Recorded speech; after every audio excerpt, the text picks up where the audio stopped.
Hello, good evening, friends. Today we'll start with the second part. First part of infrastructure. I think I've uploaded already. You can see on YouTube, and I have just given the information on your WhatsApp group also. So this is the second part of infrastructure for class 12th BCD. That is from second book, Indian Economic Development. ठीक है. सो हमने अभी तक infrastructure की general चीज़ें जानकारी ली, difference between economic infrastructure and social infrastructure. Today we'll deal with what is the sorry, what is the state of infrastructure in a country like India, where in rural areas we are talking. And as I told you, 60 to 70% of the population still lives in rural area, and infrastructure state in rural area can be understood from the following points. ठीक है. And we know, हमको देखने की भी ज़रूरत नहीं है. हम अगर कंपेयर करें अर्बन एरिया से रूरल एरिया से, surely will be able to know what sort of infrastructure is existing in the rural area. ठीक है ना. Despite of so much technological progress, है ना, women of rural India are still using biofuels to meet their daily energy requirements. Women go long distance to fetch water and other basic needs. You can imagine this, isn't it? Water facilities are not available in rural areas, in the villages. They have to cover long distances and fetch water. Okay, so this is what loophole. This is a certain follies, certain problems regarding infrastructure, isn't it? No proper, you can say, potable water facilities there in the villages. They have to walk miles to get the potable water. ठीक है. और एक तरह से एक और चीज़ है, they are still using biofuels to meet their daily energy requirement. Okay. Gas जो है, गैस की प्रॉब्लम वहाँ पे, ये भी गैस भी एक इंफ्रास्ट्रक्चर में आएगा, ध्यान रखना. गैस की प्रॉब्लम से गैस नहीं, still they are using indigenous methods to meet their energy requirements. ठीक है. The census 2001 shows that in rural India only 56 households have an electricity connection. Can you imagine? 100% electricity is still not there, and 43% are still using kerosene. मतलब सरकारी दावे कितने भी हो जाएं कि हमने दे दिया सब पूरा 100% इलेक्ट्रिसिटी हो गया है, but unfortunately it has not reached 100%. Still 44% villages, 44% households are not covered under electricity. So this is a, you cannot claim that you are a what we say developed nation, or you're in the path of development. About 90% of the rural households use biofuels for cooking. आज भी वो चूल्हा जैसा जलता है वहाँ पर. ठीक है. बायोगैस को तो ऑफकोर्स कुछ यूज़ करते हैं, लेकिन कंडे वगैरह जिसको कहते हैं, काऊ डंग वगैरह यूज़ किया जाता है, बायोफ्यूल कहते हैं उसको. Tap water availability is limited to only 24% rural household. That is also a blot in a country like India. About 75% of the population drinks water from open sources such as well, ponds, etc., which has no guarantee that it would be safe water. Because वो जो अगर Pond's की बात करें हम, तो Pond's में मवेशी जो होते हैं, कैटल होते हैं, वहाँ पे भी पानी, उनको भी पानी पिलाया जाता है, वो नहाते हैं, लोग भी नहाते हैं, वही पानी पिया जाता है. सो there is no guarantee of the safety, whether the water is safe or not. Access to improved sanitation in rural areas was only 20%. Okay. जो सफाई वगैरह, सैनिटेशन, हेल्थ एंड हाइजीन जिसको कहते हैं, वो 20%. अगर आप, मैंने जैसे बताया, रिच स्टेट्स में चले जाएंगे तो वहाँ पे तो आपको बिल्कुल ऐसा लगेगा कि आप you are in a totally different time and space, क्योंकि वो विलेजेस बहुत उन्नत हैं. बट अगर कुछ पिछड़े हुए गाँवों में आप चले जाओगे, बिहार में, है ना, उत्तर प्रदेश में, राजस्थान में, तो आपको लगेगा कि सैनिटेशन का क्या हाल है यहाँ पर. ठीक है. Future prospects in India. अगर फ्यूचर की बात करें, है ना, तो क्या हाल है फ्यूचर का. Some economist have projected that India will become the third biggest economy in the world a few decades from now.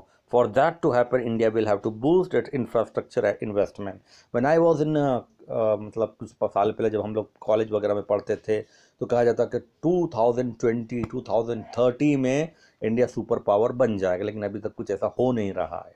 ठीक है ना. Got it?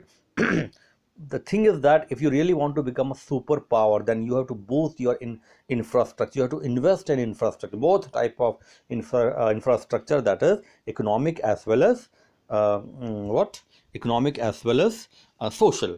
In an economy of the income राइसेस, ये समझने की कोशिश कीजिए, in an economy of the income राइसेस requirement of infrastructure will change. जब लोगों की परचेसिंग पावर बढ़ेगी, जब लोगों की इनकम बढ़ेगी, तो हमेशा ध्यान रखना कि इंफ्रास्ट्रक्चर बेहतरीन होना चाहिए। Infrastructure should also, you can say, change to the for the best.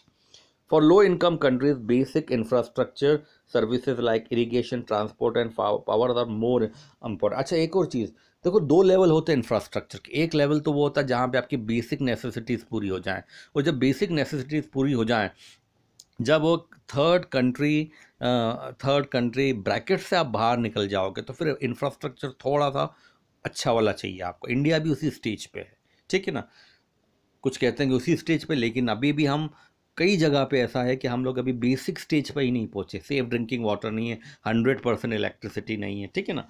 तो कहने को तो हम थर्ड वर्ल्ड कंट्री नहीं है, लेकिन फिर भी कुछ हरकतें, कुछ चीज़ें हमारी थर्ड वर्ल्ड कंट्री जैसी हैं, है ना।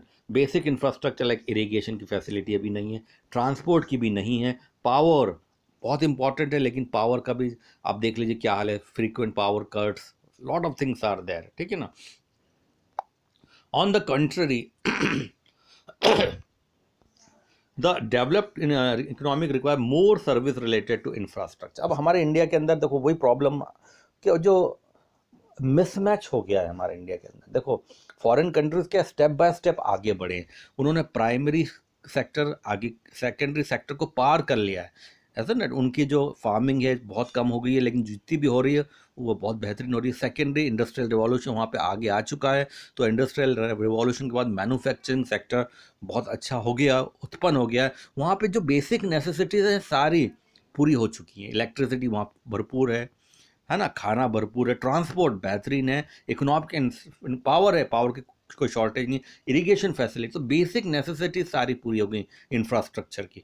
अब वहाँ पर जब आप वो लेवल पार कर लेते हैं, जब आप डेवलप्ड नेशन की कैटेगरी में आते हो, तो फिर आपको इंफ्रास्ट्रक्चर कौन सा चाहिए, रिलेटेड टू सर्विस, वो होना चाहिए। हमारे इंडिया में क्या हौच पौच हो गया थोड़ा, अभी हमारा प्राइमरी पूरा नहीं हुआ, सेकेंडरी नहीं पूरा हुआ, और थर्ड पे चले गए सर्विस सेक्टर में। वहाँ पर कुछ कुछ हो रहा है, इम्प्रूवमेंट हो रहा है, वहाँ इम्प्रूव हो रहा है टर्शरी में, लेकिन प्राइमरी में कुछ भी नहीं हुआ है। इरिगेशन की फैसिलिटीज अभी भी नहीं है, ट्रांसपोर्ट की फैसिलिटीज अभी भी नहीं है, सेकेंडरी में देखो मैन्युफैक्चरिंग सेक्टर की हालत क्या है। तो ये सारा का सारा गड़बड़ घोटाला हो चुका है इंडिया के अंदर। तो आप कह नहीं सकते हो, कुछ लोग कहते हैं अभी भी थर्ड वर्ल्ड कंट्री में, कुछ लोग कहते हैं कि भाई हम लोग जो है डेवलपिंग नेशन में आ गए हैं और बहुत जल्दी डेवलप नेशन बन जाएंगे।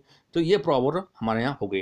That is why share of power and telecommunication infrastructure is greater in high income countries, ठीक है ना। टेलीकम्युनिकेशन सेंटर, जैसे कि अगर बात करें इसकी नॉलेज सोसाइटी की, और जैसे बात करें आईटी सेक्टर की, तो इंडिया में भी डेवलप्ड है सर्विस सेक्टर, फॉरेन कंट्रीज में बहुत ज़्यादा उन्नत। क्यों? क्योंकि अब वो प्राइमरी लेवल का जो है पार कर चुके हैं, ठीक है ना। आप वहाँ पे कोई भूखा नहीं है, शायद फॉरेन कंट्रीज में कोई भूख से नहीं मर रहा है, बेसिक नेसेसिटीज पूरी हो गई हैं, ठीक है।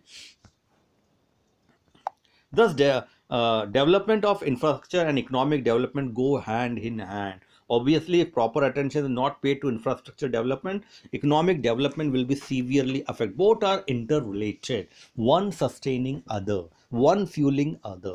Economic infrastructure and social infrastructure. अगर आप social infrastructure में invest नहीं करोगे तो उसका effect economic infrastructure में आएगा, ठीक है ना।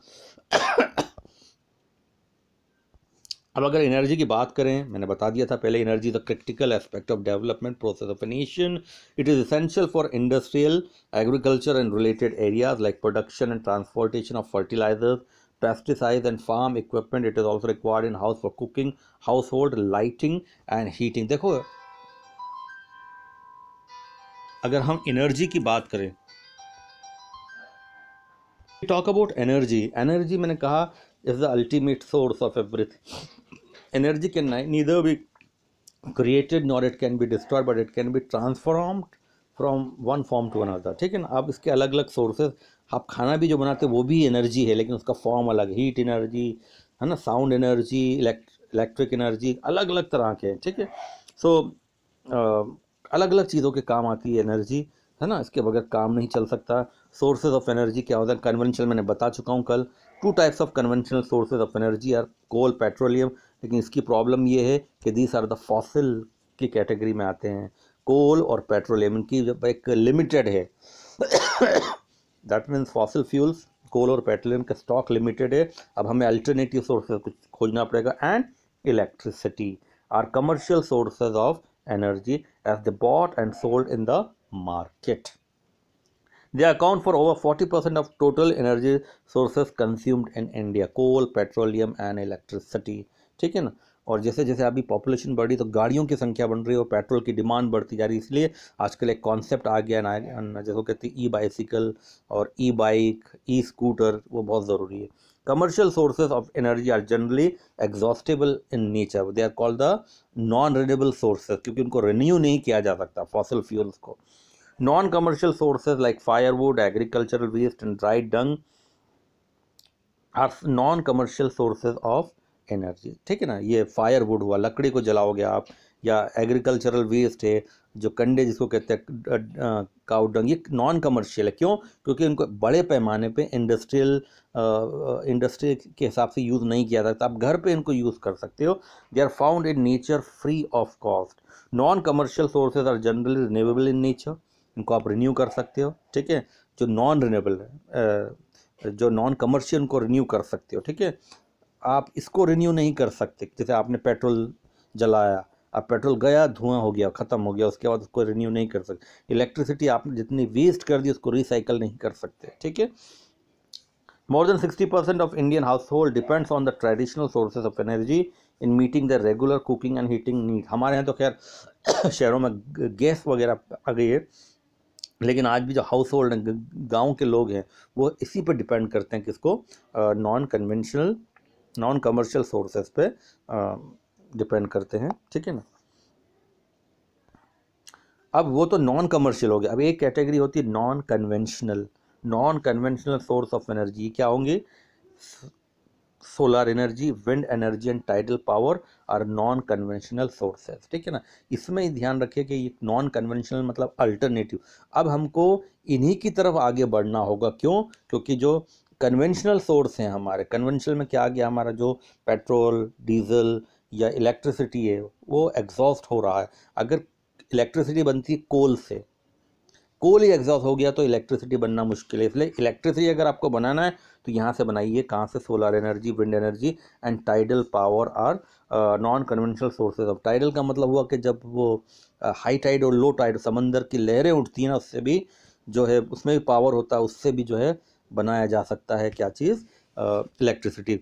कुछ यूरोपियन कंट्रीज़ तो इतने उन्नत है कि उन्होंने कचरे से बिजली बना ली है। कई कई गांव ऐसे जो कचरा होता है उससे रेगुलर बिजली बनती है गाँव में और रोशनी होती है। ठीक है ना। लेकिन उसके लिए बहुत अच्छी टेक्नोलॉजी चाहिए। अब इंडिया की बात करें, India almost unlimited potential for producing all three types of energy if some appropriate cost effective techniques are use. अब हमारे यहाँ भंडार है इस चीज़ का। आप सोलर एनर्जी से भी इलेक्ट्रिसिटी बना सकते हो, विंड से भी बना सकते हो, टाइडल पावर, लेकिन उसके लिए टेक्नोलॉजी चाहिए और विल पावर चाहिए। पोटेंशियल, देखो एक पोटेंशियल है इंडिया के अंदर, बट वो पोटेंशियल को काइनेटिक एनर्जी में कन्वर्ट करना, मतलब आपके अंदर पोटेंशियल है बट जब तक आप कुछ करोगे नहीं तो वो चैनलाइज नहीं हो पाएगी एनर्जी। तो आपको इसका यूज़ करना है, आपको रिसर्च करना है ना, बड़े पैमाने पे यूज़ करना। छोटी छोटी, आप जैसे कि बाज़ार में तो मिलते हैं, सोलर कैंडल मिलते हैं, सोलर लैंप्स मिलते हैं, सोलर लैंटर्न मिलते हैं, लेकिन एक है ना, घरों में भी आप लगा सकते हो सोलर पैनल्स। बट वो बड़े पैमाने पे, मान लो एक शहर को उजाला देना या एक विलेज को उजाला देना, वो टेक्नोलॉजी अब इंडिया के पास नहीं है। ठीक है। तो उसके लिए आपको इन्वेस्ट करना पड़ेगा रिसर्च वर्क में। Difference between conventional and non conventional source of energy. तो कन्वेंशनल की बात करें, this are the traditional sources of energy which are generally bought and sold in the market. Conventional source are being used in total disregard to the environment, that is this sources create pollution. इसके examples क्या हो जाएंगे? आपका कोल, petroleum हो गया, है ना, ये जो कोल हुआ, पेट्रोल हो गया, केरोसिन हो गया, क्योंकि ये आप प्रोड्यूस नहीं कर सकते, इनका मार्केट से आपको खरीदना पड़ता, फ्री ऑफ कॉस्ट नहीं मिलते। लेकिन इनका उपयोग कैसा हो रहा है? इन रेकलेस मैनर, लापरवाही से, and it creates a lot of pollution. ठीक है ना। Health hazards also. एक और category, primary and final source of energy. Primary sources, these are those sources which are the gift of nature to the earth. They do not require any transformation before their use. They are directly used as the input of production. Example, coal lignite, petroleum gas, ये सारे के सारे petroleum products ज़मीन से मिलते हैं। कोल, lignite, इनको directly आप ले आओ कोल माइन से और डायरेक्टली आप जला सकते हैं, इसको प्रोसेस करने की ज़रूरत नहीं पड़ती है। ठीक है। Final sources, they are sources used as a final product. Okay, this involves transformation process, transforming inputs into final output, like transformation of coal energy। जैसे बिजली आप जो यूज़ करते हो, वो बिजली आपको डायरेक्टली कहीं से मिल नहीं रही है। अब आप बोलोगे सर आसमान में जो बिजली, तो उस बिजली को, वो बिजली बनती तो है क्लाउड्स के टकराने से, बस वो जो बिजली है वो तो विध्वंसकारी है, इट इज डिस्ट्रक्टिव। उसको आप चैनलाइज नहीं कर सकते कि भाई वो बिजली को ऐसा कुछ, अभी तक टेक्निक नहीं आई कि भाई वो बिजली जो है वो मैं ऐसा कुछ स्टोर कर लूँ और मेरे घर में उजाला हो जाए, घर को बर्बाद कर देगी, है ना, आग लगा देगी, ऐसा नहीं है। ठीक है ना। तो उसको अगर आपको बिजली पैदा करना तो एक प्रोसेस होता है। ठीक है ना। कोल जो होता है, कोल के थ्रू कोल एनर्जी को ट्रांसफॉर्म किया जाता है किसमें, इलेक्ट्रिसिटी में। बड़े बड़े थर्मल पावर स्टेशंस होते हैं जिनको कहते हैं ना, थर्मल मतलब हीट, है ना, हीट। तो कोल से हीट जनरेट होती है और उसको कन्वर्ट किया जाता है कैसे, बिजली से। ठीक है। और अगर ये टेक्नोलॉजी आ गई कि डायरेक्टली पानी से बिजली बनने लग जाए या पानी से गाड़ियाँ चलने लग जाए तो बहुत ही अच्छी बात हो जाएगी, है ना। तो उस लेवल तक अभी हम पहुँचे नहीं। Consumption pattern of commercial energy in India क्या है, यहाँ पर जो बिजली का क्या समस्या है वो देखते हैं हम थोड़ा। At present commercial energy consumption makes up about 20% of the total energy consumption in India. This includes coal with the largest store of 54%, followed by oil at 33%. ठीक है ना। ये एनर्जी कंजम्पशन बताया जा रहा है यहाँ पे। ठीक है ना। सबसे ज़्यादा किस चीज़ का, कोल, फिर oil eight 33, natural gas 9% and hydro energy at 3%, है ना, पानी के द्वारा उत्पन्न। Natural gas at 9% and hydro energy at 3%. Non-commercial energy sources account for over 26% of the total energy consumption. तो 74% और 26% का ये स्प्लिट है यहाँ पे। ठीक है ना। टोटल कंजम्पशन होता है एनर्जी का। ठीक है। एक तो कमर्शियल कितना होगा 74% और नॉन कमर्शियल से कितना 26%. The critical feature of India's energy sector and it's linkages in the economy is the import dependence on crude and petroleum. हमारा यहाँ पे तो कोई पेट्रोलियम है नहीं, इतना क्रूड ऑयल भी नहीं है, तो बाहर से मंगाया जाता है, इंपोर्ट किया जाता है। इसलिए आप देखिए कि द पेट्रोल की कीमत इज स्काई रॉकेटिंग। ठीक है। हाँ, which is likely to grow rapidly to more than 100% of the need in the near future. आज से देखिए आप 90 रुपये के करीब आप पेट्रोल के पैसे दे रहे हैं। तो अगर हम, ठीक है ना, और इसका यूज़ बढ़ता जा रहा है, क्यों, क्योंकि सारे के सारे लोग अब गाड़ियाँ चलाने लग गए, साइकिल से हमारा ध्यान हट चुका है। ठीक है ना। अब sectoral pattern of energy consumption in India. ठीक है ना। सेक्टर में, अलग अलग सेक्टर में देखिए, earlier in 1953-54 transport sector was the largest consumer of commercial energy, but it declined thereafter and industrial sector has been increasing. देखो पहले इंडस्ट्रीज इतनी नहीं थी, तो सबसे ज़्यादा कंजम्पशन कौन, ट्रांसपोर्ट में होता था, किस चीज़ का, एनर्जी का। आज की तारीख में यह है कि इंडस्ट्रीज बढ़ गई हैं, भले ही इतना ज़्यादा इंडस्ट्रियल रिवॉल्यूशन नहीं हुआ है, बट इंडस्ट्रीज बढ़ गई हैं तो डिमांड फॉर एनर्जी बढ़ गई है, तो इसलिए अब शेयर ज़्यादा हो गया। The share of oil and gas is highest among all commercial energy consumption, oil का और गैस का। Power or electricity, the most visible form of energy which is often identified with progress in modern civilization is power, commonly called as electricity, जिसके बगैर हमारा जीवन एक तरह से अधूरा। आप देखिए आधे घंटे के लिए भी लाइट चली जाती तो हम त्राही मच जाती है। It is a critical component of infrastructure that determine the economic development of a country.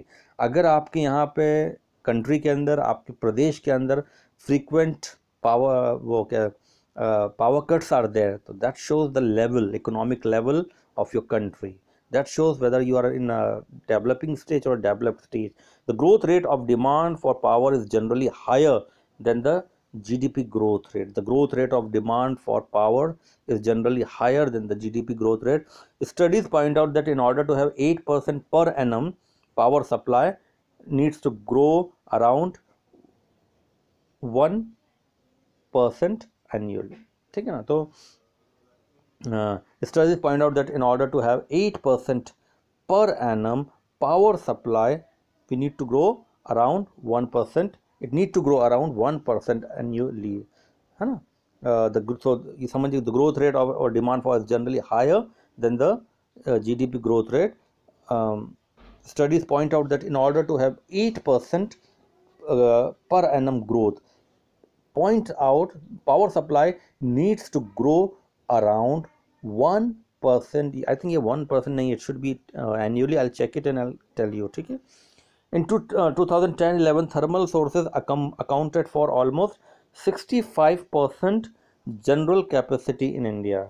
Thermal sources accounted for, thermal sources मतलब electricity के sources, 65 generation capacity in India. Hydel and wind power accounts for 32.4%, nuclear power around 2.5%. So India's energy policy encourage two energy sources, hydel and wind, as they do not rely on fossil fuels. And आज हमारी ये है कि भाई electricity अगर हम किसी thermal से बनाते हैं, कोल से बनाते हैं, तो हमारा कोल सब खत्म होगा. इसलिए ज़्यादा गवर्नमेंट ध्यान दे रही किस दो चीज़ों पे, एक तो hydel and wind, as though they are not at all dependent on fossil fuels and hence avoid carbon emissions and are renewable in nature. तो हाइडल जो है उससे कोई परेशानी नहीं आएगी, विंड एनर्जी से कोई परेशानी नहीं कि कोई वो क्या कहते हैं आपका अगर आप कोल यूज़ कर रहे हो तो कोल तो ख़त्म भी हो रहा है और उससे पॉल्यूशन भी बहुत होता है. इसमें ऐसा है, और वो कोल रिन्यूएबल नहीं है, बट यहाँ पे हाइडल और विंड में ये रिन्यूएबल हैं. ठीक है ना. और कार्बन एमिशन नहीं होता है इसमें. कोल के अंदर कार्बन एमिशन होता है जो कि बहुत खतरनाक कार्बन मोनोऑक्साइड गैस निकलती, that is something very very terrible. It has resulted in faster growth of electricity produce from this two source. अभी बढ़ रही है, विंड एनर्जी का बहुत अच्छा काम चल रहा है, सोलर एनर्जी का भी काम चल रहा है, hydel power station are there, but जिस तेज़ी से होना चाहिए उस तेज़ी से नहीं हो पा रहा है. Atomic energy is an important source of electric power, लेकिन वो लेवल नहीं है अभी हमारे पास. At present, nuclear energy accounts for only 2.5% of total energy. जैसे कि BAR बाबा एटॉमिक रिसर्च सेंटर जो है वहाँ यही काम होता है. Against a global average of 13%. Global में जो एवरेज निकालोगे तो 13% चल रहा है, लेकिन हमारा सिर्फ 2.5 है, which is too low. And some scholar suggest to generate more electricity through atomic sources, लेकिन थोड़ा वो खतरनाक भी है शायद, और दूसरा इसके लिए थोड़ी टेक्नोलॉजी भी उन्नत चाहिए. ठीक है ना. सबसे बेहतरीन सोर्स जो है आपका वो है सोलर एनर्जी, है ना. Use of solar energy in Thane, Maharashtra. There is a use of solar energy on large scale in Thane city. ठीक है. थाने सिटी में इसका बहुत अच्छा यूज़ किया गया है. The use of solar energy which was considered a somewhat far fetched concept has bought in real benefit and result in cost and energy saving. In the city, solar energy is being applied to heat, water, power, traffic signals and advertising hoardings. The experiment is led by Thane Municipal Corporation. वहाँ पे उन्होंने innovation लिया है. देखो ये जो solar energy, it is the perennial source of energy, हमेशा के लिए, है ना, कभी ख़त्म नहीं होने वाली, और ये वेस्ट जाती है एक तरह से. इसको अगर अपन ने हार्नेस करना सीख लिया तो वह हमारी हालत बहुत सुधर जाएगी, है ना. और थाने में एक्सपेरिमेंट किया कि छोटी छोटी चीज़ें जैसे कि ट्रैफिक लाइट है, उसको उन्होंने इलेक्ट्रिसिटी से यूज़ नहीं किया, वो सोलर पैनल्स जो हैं उससे ये जो हैं क्या नाम से ट्रैफिक सिग्नल्स जो दे आर लिट अप. ठीक है ना. और पानी वगैरह गर्म वहीं से होता है. ज़्यादातर घरों ने भी शायद वहाँ पर सोलर पैनल्स लगा लिए. जैसे इंडिया रतलाम के अंदर ये कॉन्सेप्ट अभी नहीं आया. ठीक है ना. पावर को हीट करना. एडवर्टाइजिंग होर्डिंग्स जो नाइट में आप देखोगे कहाँ पे, थाने में, वो भी सोलर पैनल से ही होंगे. अब आप बोलोगे सर रात को तो सूरज नहीं है, लेकिन कुछ ऐसा रहता है इसके अंदर कि आप वो एनर्जी स्टोर कर सकते हो, and it can be use, I suppose, I don't know exactly, but it can be used during the night time also. ठीक है. तो दस experiment led by Thane municipal corporation. तो उन्होंने एक अच्छा इनिशिएटिव लिया है. ये इनिशिएटिव शुड मशरूम मतलब दूसरी जगह ये फैलना चाहिए. It has made compulsory for all new buildings in the city to install solar water heating system. मतलब हम लोग अभी क्या यूज़ कर रहे हैं, जैसे हमारे घरों में दो तरह के हीटर्स होते हैं. कहाँ कब, विंटर सीजन में. एक तो होता है किसका, गैस वाला, जो गैस से चलता हो. और गैस जो है ये जो लिक्विफाइड पेट्रोलियम गैस, ये भी पेट्रोल है एक तरह का, ये भी ख़त्म होने वाला है. या फिर आप इलेक्ट्रिसिटी वाला यूज़ करोगे, वो भी लफड़ा, उसमें कोल से बनती है. लेकिन वहाँ पे जितनी भी नए फ्लैट्स बन रहे हैं, बिल्डिंग्स बन रही हैं, उनमें जो रियल स्टेट वाले हैं उनको कहा गया है, बिल्डर्स को, कि भाई यहाँ पे सोलर पैनल लगा के दीजिए, आपको उसी से आपको पानी वानी गर्म करना है, ठीक है। That is a great thing, okay. Some challenges in the power. अब प्रॉब्लम क्या है इंडिया के अंदर, सम चैलेंजेस, क्यों ये बिजली की शॉर्टेज होती है। हमारे यहाँ के इंडिया के जो हैं वो बहुत ज़्यादा जुगाड़ू हैं, है ना, जुगाड़ू हैं, थोड़े हम लोग बेईमान भी हैं, ठीक है ना, कुछ हद तक हम भी जिम्मेदार हैं इस चीज़ के लिए, है ना। तो अब देखते हैं क्या जिम्मेदारी है हमारी, और हम वो जिम्मेदारी पूरी नहीं कर पा रहे हैं, ठीक है। Energy is in a developing country like India is a basic requirement to sustain economic growth and to provide basic amenities. It's the backbone of economic growth. उसके बगैर जो है आप इकोनॉमी को सस्टेन नहीं कर सकते, है ना, एंड बेसिक एमिनिटीज़ को प्रोवाइड नहीं कर सकते to the population. Energy generation at various power stations is not totally used by the consumer. Some of it is consumed by the power station itself and some of it is wasted in transmission. देखो एक problem India के अंदर क्या है, capacity, जैसे आप समझ लीजिए कि कैपेसिटी आपकी बहुत है, आपने बिजली बना भी ली, लेकिन वो बिजली को जब आप भेजते हो घरों में या कहीं पर भी, तो बिजली ट्रांसफॉर्मेशन, जब वो ट्रांसमिशन होता है तो काफ़ी बिजली जो है बर्बाद हो जाती है. ये प्रॉब्लम है मैनेजमेंट का यहाँ पर, ठीक है. कंजम्पशन तो हो जाता है, घरों में बिजली पहुँच जाती है, लेकिन वो इस तरह से कंजम्पशन, मतलब जो ट्रांसमिशन होता है, उस ट्रांसमिशन में क्या है कि इट इज़ वेस्टेड, ठीक है.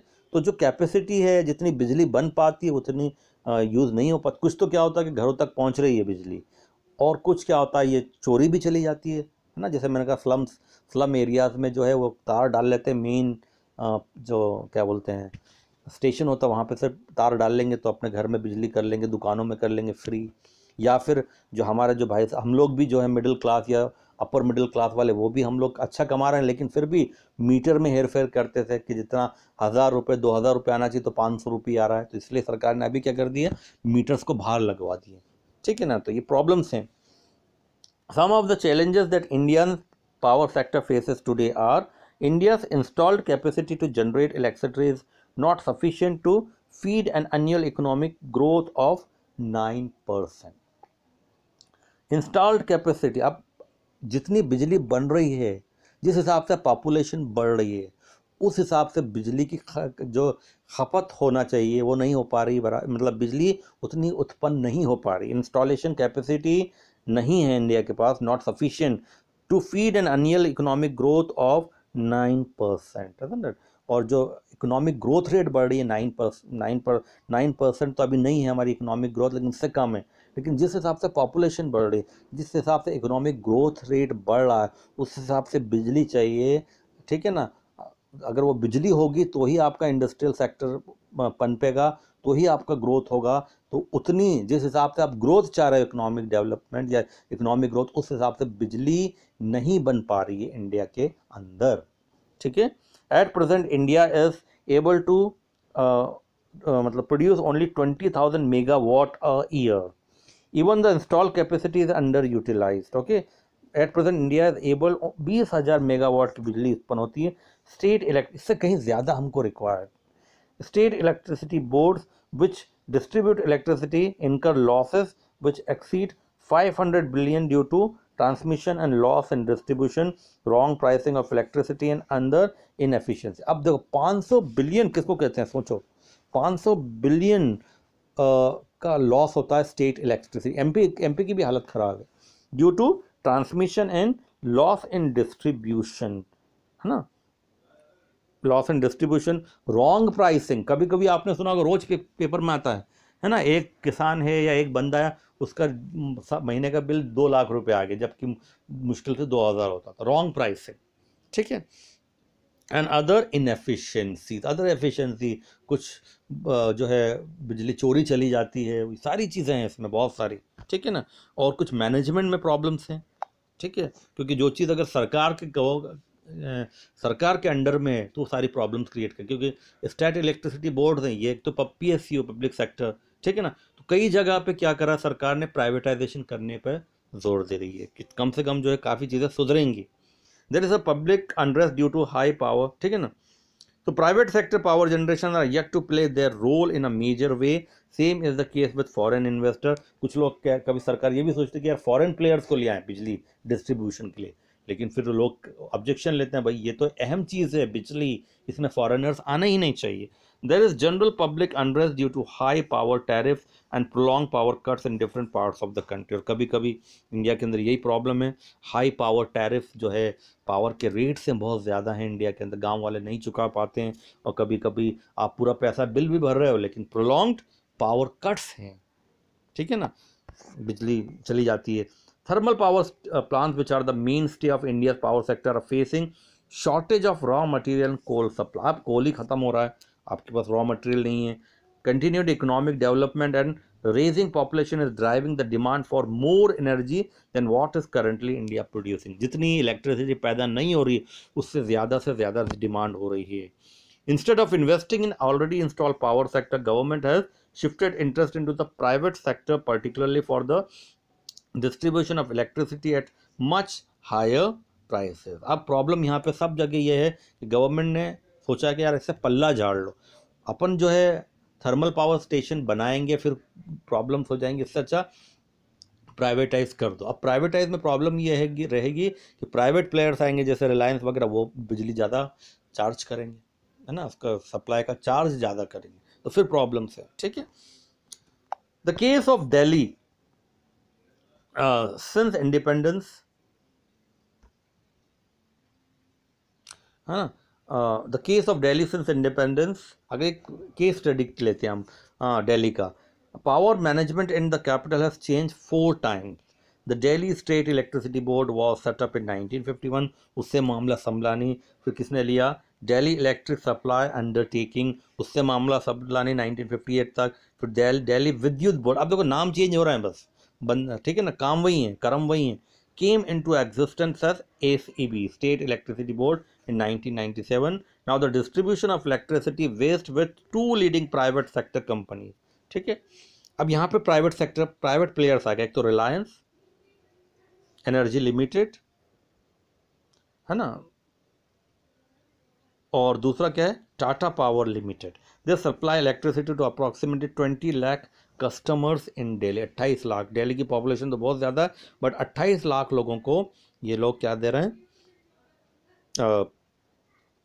99 आज की तारीख में ये सप्लाई कर रहे हैं। तो जो दिल्ली विद्युत बोर्ड है वो भी एग्जिस्ट कर रहा है, लेकिन ये भी है, ठीक है ना, रिलायंस में। The tariff structure and other regulatory issues ऐसा are monitored by the Delhi electricity regulatory commission, but लेकिन रिलायंस को फ्री हैंड नहीं दिया गया है, एक कमीशन बिठा दिया गया है जो मॉनिटर करता है कि भाई कीमतें ये जो प्राइवेट प्लेयर्स हैं ज़्यादा तो नहीं रख रहे हैं। Though it was expected that there will be greater improvement in power distribution and the consumer will benefit in a major way, experience shows unsatisfactory result despite the arrival of private players in Delhi.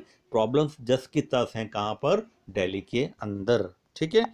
अब इसमें हमको detail में तो नहीं जाना है कि क्यों ऐसा है, but maybe lot of things are there, isn't it. Regulatory authorities हैं वो मनमानी करती हैं, क्या problems we don't know.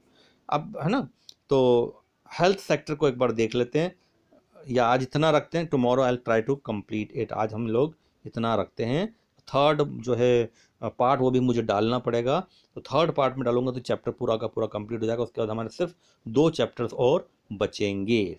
Okay, तो thank you very much, have a nice day.